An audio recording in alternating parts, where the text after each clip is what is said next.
9 क्या कह रहा है, while planning a lesson a teacher need not, यानी एक लेसन प्लानिंग करते समय, एक पाठ योजना बनाते समय एक शिक्षक और शिक्षिका को नहीं चाहिए कि, यानी लेसन प्लानिंग करते समय आप क्या नहीं करेंगे ये पूछा है।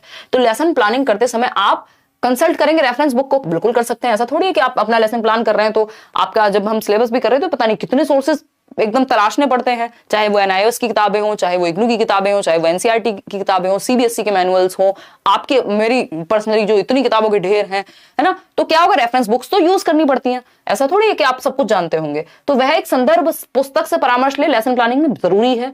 नो द, तभी तो प्लानिंग कह रहे हैं, अदरवाइज तो ऐसे चले जाओ खेलते कूदते क्लास में। No the performance level of learners, और प्लानिंग का बच्चे की परफॉर्मेंस, उसकी लर्निंग पर डायरेक्टली बहुत बड़ा इफेक्ट है, इंपैक्ट है। तो जरूरी है कि टीचर क्लास में जाने से पहले प्लान करके जाए। ठीक है, देखिएगा नेक्स्ट है B point, B option, know the performance level of learners, यानी बच्चों के प्रदर्शन का स्तर ज्ञात करना। अच्छा, मतलब प्लान करते समय बच्चों के परफॉर्मेंस का स्तर ज्ञात करना, चलो ठीक है, कुछ हद तक ठीक है कि हम शुरुआत में प्रीवियस नॉलेज के लिए, प्रीवियस नॉलेज टेस्टिंग के लिए कुछ क्वेश्चंस पूछते हैं, देख रहे हैं कि बच्चों को आता कितना है, तब उसके प्रीवियस नॉलेज से नए नॉलेज को हम जोड़ करके पढ़ाते हैं। Worry about the expected outcomes of his और हर टीचिंग, ये गड़बड़ है कि आप लेसन प्लानिंग कर रहे हैं और आप पहले से ही क्या है, चिंतित हैं कि परिणाम क्या आएगा, कितने बच्चे पास होंगे, कितने बच्चे फेल होंगे, कितने बच्चे टॉप करेंगे। तो ये सही तरीका नहीं है लर्निंग का, कि आपका फोकस सारा जो है वो इस बात पे हो, जैसे अभी कई लोगों का होगा कि हाय रे पास होऊंगा कि फेल होऊंगा, कहीं फेल ना हो जाऊं, कहीं फेल ना हो जाऊं, बजाय कि होना किस चीज पे चाहिए कि क्या क्या पढ़ लूं, रेफरेंस मटेरियल, है ना, अभी किस लेवल पे हूं, ठीक है उसको चेक कर लूं, लेकिन परेशान ना हूं कि इतने आ रहे हैं मॉक टेस्ट में, तो ये सोच लूं कि अब जो है आउटकम क्या होगा, आउटकम क्या होगा, इसकी वरी नहीं करनी है, चिंता नहीं करनी है इस चीज की, बट हो जाती है थोड़ी। Know the home background of the learners, यानी बच्चे किस परिप्रेक्ष्य से आ रहे हैं ये जानना भी जरूरी होता है। यहां पे आप बच्चे को जज नहीं कर रहे हैं कि वो गरीब परिवार से है या अमीर परिवार से है, यहां पे आप उसकी जो बैकग्राउंड है, जो पृष्ठभूमि है, जिस पृष्ठभूमि से वो आता है उसको जानेंगे तो अच्छे एग्जांपल्स, जिस दुनिया से वो आता है, वो जो स्कूल और घर के बीच का गैप है जो एनसीएफ कहता है, उसको आप कम कर पाएंगे। ये जो गैप है कि बच्चा स्कूल में अनकंफर्टेबल या उतना कंफर्टेबल महसूस नहीं कर पाता जितना वो घर पे करता है, इसको आप कम कर पाएंगे, इस गैप को, है ना। ये जो गैप है किसके बीच में, स्कूल और होम के बीच में, इसको आप कम कर पाएंगे यदि आप बच्चे से थोड़े से जुड़ जाएं तो। ठीक है, ये गैप क्या हो जाएगा, कम हो जाएगा यदि हम उसके बैकग्राउंड को थोड़ा सा जानते होंगे। इसलिए हम पेरेंट टीचर मीटिंग्स रखते हैं जो आपका हमें जानने में मदद करती हैं। क्वेश्चन नंबर 10 देखिएगा, ये भी अच्छा क्वेश्चन है, एक क्वेश्चन इस पे आएगा मुझे लगता है। When preparing IEP individual educational plan which of the following should not be considered a basis, जब आप इंडिविजुअलाइज्ड एजुकेशनल प्लान बना रहे हैं तो किस चीज को ध्यान में नहीं रखेंगे। इंडिविजुअलाइज्ड एजुकेशनल प्लान किसके लिए बनते हैं, स्पेशल एजुकेशन में स्पेशल बच्चों के लिए बनाए जाते हैं। सही है बात, ठीक है, निशाने कह दिया, मान लिया हमने, ठीक। और अगर हम बात करें किस चीज की, तो individualised educational plan special education में स्पेशल बच्चों के लिए बनाए जाते हैं, उनके पेरेंट्स का इन्वॉल्वमेंट लेकर के, बच्चे की नीड को देखते हुए, हर एक बच्चे के लिए इंडिविजुअल डिफरेंस का ध्यान रखते हुए हम इंडिविजुअलाइज्ड, नाम ही है इंडिविजुअलाइज्ड, यानी इंडिविजुअल की नीड्स को ध्यान में रख करके। कोई बात नहीं प्रियल, मैंने कहा था आपको, बैच में भी कहा था जिस दिन सिलेबस खत्म हुआ था, कि अभी जब शुरुआत में हम क्वेश्चंस करना शुरू करेंगे तो एक दो दिन तो ऐसा लग सकता है कि यार क्या चल रहा है ये, है ना, या फिर गलतियां ज्यादा हो रही हैं तो घबराहट होगी, बट वो कॉन्सेप्ट्स फिर धीरे धीरे क्लियर हो जाएंगे। ये पीडीएफ आपके पास आएगी, इसके बारे में आप और पढ़ेंगे, जिन ऑप्शंस में कंफ्यूजन उनके बारे में और पढ़ेंगे, है ना, कोई दिक्कत नहीं। पूजा अच्छा स्कोर है, मेहनत करो बस, ठीक। तो अगर हम डी ऑप्शन की बात करें यहाँ पे, जो कि आप लोग कह रहे हैं, देखते हैं current strength of the learner, भाई बच्चे की स्ट्रेंथ को बेस बनाएं, बिल्कुल सही बात है कि बच्चे के अंदर क्षमताएं क्या हैं उसको बेस बनाया जाएगा, कमियां क्या है उनको जाना जाएगा, लेकिन बेस किसको बनाएंगे, स्ट्रेंथ को, क्योंकि हम स्ट्रेंथ पे ही तो बिल्डिंग बनाएंगे ना। अगर हम बात करें नेक्स्ट पॉइंट पे, तो ऑप्शन बी है individual goals to be achieved, यानी हम व्यक्तिगत उद्देश्य क्या निर्धारित कर रहे हैं, बच्चे के सामने क्या प्रेजेंट कर रहे हैं, क्या उसको अचीव करना है। फिर आता है time frames for achievement of the goals, यानी कितने समय में क्या करना है, उसको अचीव करना है। Preparing the IEP without consulting the parents, देखो एक टाइम फ्रेम भी ठीक है, आप कुछ हद तक निर्धारित कर सकते हो, बट ये टाइम फ्रेम भी फ्लेक्सिबल होना चाहिए, बच्चे पे इंपोज्ड नहीं होना चाहिए, ठीक। अब यहां पे प्रॉब्लम क्या है कि पेरेंट्स को इन्वॉल्व ही ना करें, यही प्रॉब्लम बन जाएगी, क्योंकि पेरेंट्स को इन्वॉल्व किया जाता है क्योंकि वो बच्चे को बेहतर जानते हैं, बच्चा घर पे रहता है एक अच्छे खासे समय, और उसकी क्या क्षमताएं हैं, उसको अगर स्पेशल एजुकेशन में डिसेबिलिटी है कोई, तो उसकी क्या लक्षण है, क्या वो किस तरह की प्रॉब्लम्स को फेस करता है घर पे, या नॉर्मल माहौल में वो कैसे बिहेव करता है घर पे, ये सब आपको पता होना चाहिए। बच्चे की नीड और उसकी क्षमताओं को, उसकी कॉम्पिटेंसीज को, उसकी स्ट्रेंथ्स को ध्यान में रख करके पेरेंट्स के इन्वॉल्वमेंट के साथ आप एक इंडिविजुअलाइज्ड एजुकेशन प्लान बनाते हैं जो बच्चे के बेहतरी के लिए हेल्पफुल होता है। तो preparing the IEP without consulting the parents, ये गड़बड़ हो जाएगी। आईईपी में पेरेंट्स का कंसल्टेशन जरूरी होता है। ठीक, फिर आएंगे हम यहां पर कि आईईपी के बारे में अगर हम बात करें, स्टूडेंट्स आईईपी टीम, तो स्टूडेंट होता है, रेगुलर एजुकेशन टीचर यहां पे होंगे, स्कूल सिस्टम रिप्रेजेंटेटिव होंगे एक व्यक्ति, कौन कौन लोग इन्वॉल्व हैं उनकी बात कर रहे हैं हम, ट्रांजिशन सर्विसेज रिप्रेजेंटेटिव होंगे, पेरेंट्स को इन्वॉल्व करेंगे, अदर्स विद नॉलेज और स्पेशल एक्सपर्टीज, अगर किसी एजुकेशनिस्ट है कोई, a person who can interpret evaluation results, जो इवैल्यूएशन रिजल्ट्स मतलब, क्योंकि अगर उसको कोई डिसेबिलिटी भी है तो ऐसा तो नहीं है ना, नॉर्मल टीचर रेगुलर टीचर तो नहीं बता पाएगा कि कितनी अक्षमता है, किस हद तक क्या कर सकते हैं, तो उस केस में एक एक्सपर्ट चाहिए होगा, स्पेशल एजुकेशन टीचर भी चाहिए होगा। ठीक, तो ये सारे लोग इन्वॉल्व होते हैं एक आईईपी को बनाने में।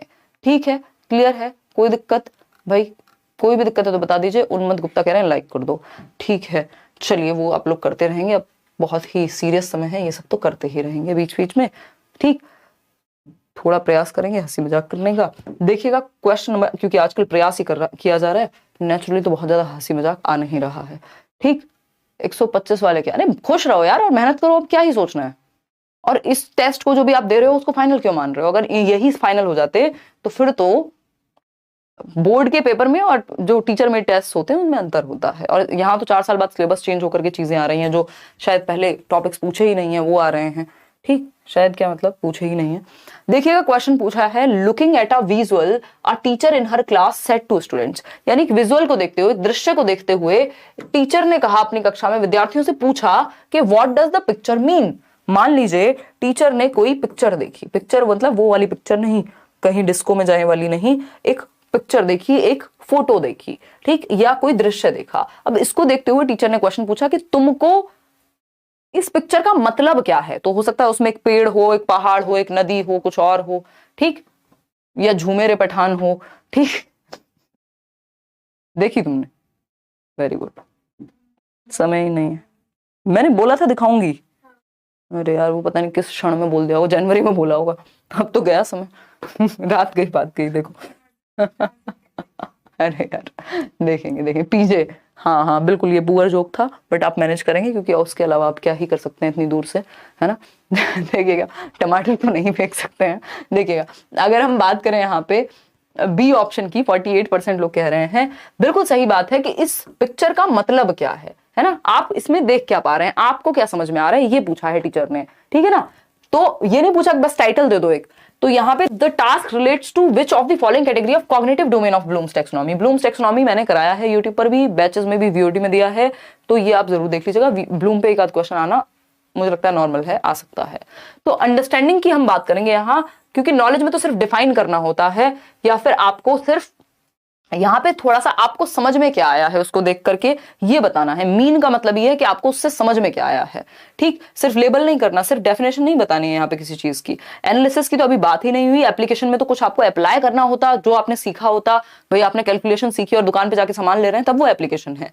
नॉलेज में जो आपकी डेफिनेशन वगैरह है या रिमेम्बरेंस वाली चीजें हैं वो आ जाती हैं, लेकिन यहाँ आपने पहले हो सकता है उस पिक्चर को देखा भी ना हो कभी, तो वो नॉलेज में तो आपकी होगा, वो जरूरी ही नहीं है। बट ये क्या है, अंडरस्टैंडिंग बेस्ड, आपकी समझ बोध पे आधारित क्वेश्चन हो जाएगा।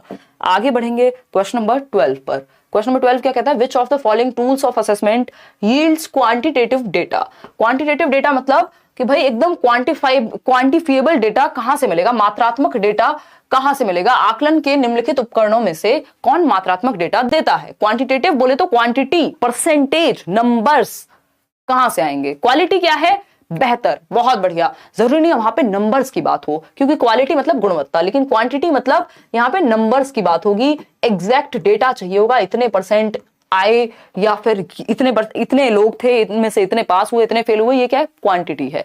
पास तो इतने लोग हो गए, लिटरेट तो इतने परसेंट लोग हैं, लेकिन उनमें से सच में क्वालिटी एजुकेशन, वो जो आपकी फ्लुएंसी एंड न्यूमरेसी, जो फाउंडेशनल लिटरेसी एंड न्यूमरेसी है, वो सच में कितने लोगों के पास है, वो क्वालिटी है ना। तो क्वांटिटेटिव डेटा की बात हो रही है जिसमें हम नंबर्स के थ्रू देख सके। तो सर्वेज में ऐसा होता है कि आप एक जनगणना भी देख रहे हैं, एक नॉर्मल सर्वे भी आता है, तो उसमें क्वांटिटी हम पता कर सकते हैं कि इतने लोगों ने इस सर्वे में पार्टिसिपेट किया, इतने % लोगों को ये अच्छा लगा, इतने % लोगों के पास ये चीज है, इतने % लोगों का ये मानना है, मतलब डेटा आपको एग्जैक्ट मिल जाएगा सर्वे में। लेकिन केस स्टडी में एग्जैक्ट नहीं, यहां क्वालिटी की बात होगी। एक व्यक्ति अध्ययन जिसको हम कहते हैं, केस स्टडी में एक व्यक्ति के बारे में बात हो रही है, उसके बैकग्राउंड के बारे में बात हो रही है, उसके जीवन की घटनाओं के बारे में बात हो रही है, उसकी अच्छी और बुरी बातों के बारे में बात हो रही है, उसको आप परसेंटेज में थोड़ी ना जांच दोगे, है ना।